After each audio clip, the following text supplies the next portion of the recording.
Une personne sur 3 d'ici 2050. Voilà pourquoi chaque année, on consacre à nos retraités une semaine entière pour évoquer leur rôle et leur place dans notre société. Dans 10 minutes, on ira du côté de Day, au nord de Dijon, pour y rencontrer non pas de jeunes retraités, mais de très vieux retraités qui ont dépassé la barre du siècle d'existence. Et puis, dans une petite minute, la directrice de l'EHPAD de Day, Hélène Revillon, est l'invitée de Christophe Tourné. Ça sent déjà le divorce entre les étudiants de l'Université de Bourgogne et leur président. Alain Bonin est vivement critiqué depuis la rentrée pour sa gestion budgétaire. La semaine dernière, il a été violemment pris à partie au cours d'un conseil d'administration consacré précisément aux orientations budgétaires de l'établissement. Les syndicats étudiants dénoncent des restrictions inacceptables. Vous l'entendrez là aussi dans votre prochain journal. Et puis on connaît la liste des joueurs de l'équipe de France qui affronteront la Bulgarie et les Pays-Bas vendredi et lundi prochain. Pas de grosse surprise, Didier Deschamps s'est montré assez rassurant sur l'état de forme de ses joueurs. Il a tout de même enregistré en soirée hier le forfait d'Eliakim Mangala, remplacé par le jeune novice parisien Prenel Kimpembe. L'info revient dans 8 minutes tout pile. Ce matin, tout est bleu sur France Bleu, y compris la semaine bleue qui est consacrée à nos aînés. Et cette année, la barre est haute car les centenaires sont particulièrement à l'honneur. Une fête leur est même dédiée. Elle a été lancée hier lundi à l'EHPAD, l'été indien de Day. Et sa directrice, Hélène Revillon, est l'invitée de France Bleu Bourgogne pour vous en parler ce matin, Christophe Tourné. Bonjour Hélène Revillon. Bonjour.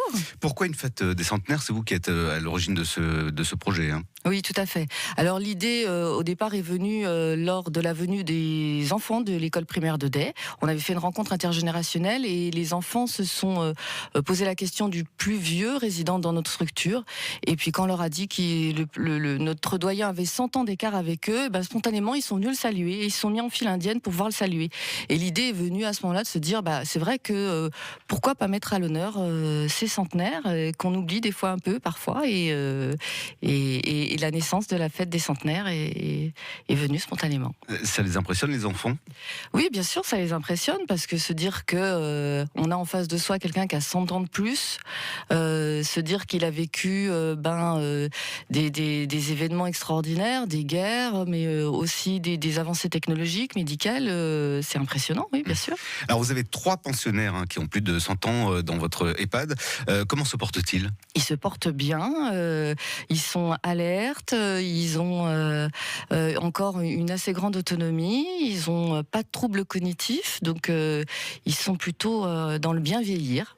Et ces centenaires s'intègrent bien avec, on va dire, les petits jeunes, ceux qui ont 70-80 ans? Parce que c'est pas de la même génération finalement, donc il n'y a peut-être pas les mêmes souvenirs en commun? Eh ben, il n'y a pas les mêmes souvenirs en commun, et la difficulté dans les EHPAD, finalement, on s'aperçoit, c'est de pouvoir faire plaisir à tous. Alors, par exemple, si on a une rencontre musicale, où on va faire venir quelqu'un, quoi choisir comme musique? Ça va d'Edith Piaf, mais ça va surtout maintenant à Johnny, à Michel Sardou, parce que les baby-boom arrivent dans nos EHPAD. Les plus jeunes ont 70 ans et on a minimum 2 générations dans nos EHPAD, et c'est vrai qu'ils n'ont pas du tout les mêmes souvenirs. Alors vous en avez 3 et vous vous attendez à accueillir encore plus de centenaires bientôt?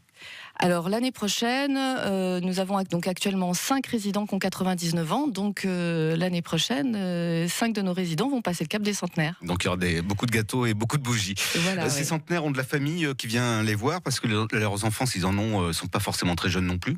Oui, mais alors j'ai envie de dire que le capital santé, il y a un côté génétique dans cette affaire-là, et les enfants de nos résidents centenaires sont plutôt en très grande forme. Et en tant que structure d'accueil, est-ce qu'un public centenaire, ça demande plus d'attention, plus de précautions par rapport aux autres pensionnaires ? Alors oui, parce que les centenaires ont quand même une fragilité sur leur santé, donc la moindre petite chose peut faire basculer un petit peu leur capital santé, et on est très vigilant aux moindres problèmes de santé, même si pour le coup ils sont plutôt en bonne forme. Alors justement, au niveau du coût, est-ce qu'un centenaire coûte plus cher qu'un autre pensionnaire au niveau des soins, au niveau de l'APA, etc. Alors ça ne veut pas dire que parce qu'on est centenaire, on est forcément très dépendant. C'est l'état de santé. C'est l'état de santé. Pour le coup, on a des gens qui ont 70 ans qui sont beaucoup plus dépendants que certains de nos centenaires, même si par la force des choses, plus on avance dans le grand âge, plus on a des polypathologies et plus on arrive dans la dépendance, voire la grande dépendance. Mais c'est pas forcément une fatalité. Du coup, plus de centenaires demain, ça veut dire plus de maisons de retraite ou plus d'EHPAD, ou ça veut dire aussi de repenser les politiques ? Alors, ça veut dire, de toute manière, il va y avoir une explosion de la personne âgée, donc d'ici quelques années. Donc, oui, plus d'EHPAD, plus de place, mais qu'en est-il des coûts ? Voilà. Alors, on va passer aux 30 dernières secondes de cette interview. Vous nous répondez par oui ou par non. Très bien. De plus en plus de centenaires, c'est encore plus de difficultés à venir pour les régimes de retraite. Quelque part, oui. Les femmes résistent mieux au poids des années. Oui. Quand on est centenaire, on est un véritable livre d'histoire. Oui. Vous êtes super fan de Jodassin ? Non. L'été indien, non, ça vous inspire pas ? Et vivre plus de 100 ans, vous en rêvez ? Oui. Vu la forme de mes centenaires, oui. Merci Hélène Revillon, directrice de l'EHPAD L'été indien à Dai. Vous embrassez bien fort vos 3 centenaires et les autres pensionnaires. Je ne manquerai pas. Bonne journée à vous. Et puis vivre plus de 100 ans, on vous pose aussi la question ce matin. Est-ce que ça vous fait rêver ? Eh bien, vous nous appelez au 03 80 42 15 15. 300 bises pour les 3 centenaires, c'est le défi. Merci à vous. Merci en tout beaucoup, cas. Et puis rendez-vous sur le Facebook de France Bleu Bourgogne d'ici 8h15. Sinon, tout à l'heure, 03 80 42 15 15.